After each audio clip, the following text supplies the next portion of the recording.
வாங்க சாய் நேயர்களுக்கு என்னுடைய வணக்கம். இன்றைக்கி நான் என்ன சொல்ல போகிறேன்னா, மகா பெரிவா காஞ்சி பெரிவாவில் நமக்கு தெரியும். காஞ்சி மடத்தில் அவர் இருந்து தமிழ்நாட்டு மக்கள், வெளிநாட்டு மக்கள் எல்லாருக்கும் அருள் புரிந்தவர். அவர் ஒரு கிராமத்துக்கு போகிறார். அந்த கிராமத்தில் அவர் கொஞ்ச நாள் தங்குவார், கேம்ப்பு போடுவார். அப்போ அந்த கிராமத்தில் ஒரு ஏரியாவில் எல்லார் வீட்டுக்கும் போகணுன்னு போயிட்டுருக்கார்.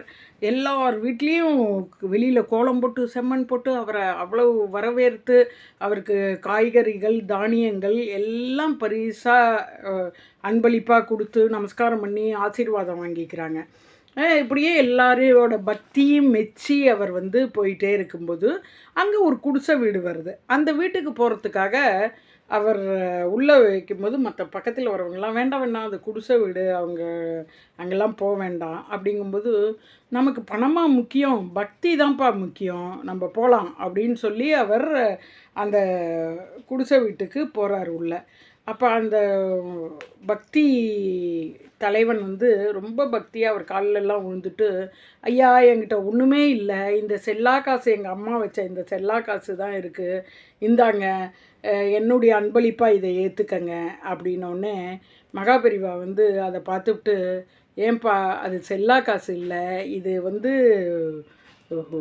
வெள்ளி காசுகள், இதை பற்றி உனக்கு இதோட அருமை தெரியல, இது நிறையா எல்லாரோடையும் நீ தான் நிறையா எனக்கு கொடுத்துருக்க, உன்னை குடிச உன் வீட்டுக்கு போகாத நீ ஏழைன்னு ஒதுக்கிட்டாங்க, ஆனால் நீ தான் எனக்கு நிறையா கொடுத்துருக்க அப்படின்னு சொல்லி அவரை ஆசீர்வதித்து அவருக்கு மேலும் மேலும் செல்வம் வளர்கிறதுக்கு எல்லா இறைவனையும் வச்சு ஆசீர்வதித்து வந்தார் வெளியில்.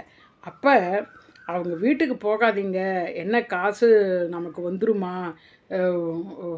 அவங்களெலாம் ஏழை, ஒன்றும் கொடுக்கறதுக்கு அவங்களுக்கு இல்லைன்னு சொன்ன அந்த பக்கத்தில் உள்ளவங்கெல்லாம் அப்படியே வாயடிச்சு போயிட்டார். அப்போ காஞ்சி பெரியவர் சொன்னாராம், எனக்கு பக்தி தான் முக்கியம், எனக்கு ஏழை பணக்காரன் இதெல்லாம் ஒரு பொருட்டே கிடையாது. எவன் ஒருத்தன் தன்னுடைய மனசார குருவுக்கும் தெய்வத்திற்கும் பக்தி தானமாக பக்தியை பரிசாக கொடுக்கிறானோ அவனுக்கிட்ட தான் எனக்கு முதல்ல என்னோட எண்ணங்கள் போய் அவனை ஆசீர்வதிக்கும் அப்படின்னு காஞ்சி பெரிவாள் சொன்னாராம். ஸோ அனைவரையும் நம்ம சமமாக பார்க்கணும். காஞ்சி பெரிவாள் நமக்கு போதித்தது என்னென்னா, அனைவரையும் நம்ம சமமாக பார்க்கணுங்கிறது தான் அவருடைய ஆசீர்வாதத்துலேயும் பெரிய ஆசீர்வாதம், அதுதான் அவர்களுக்கு தான் உண்டு.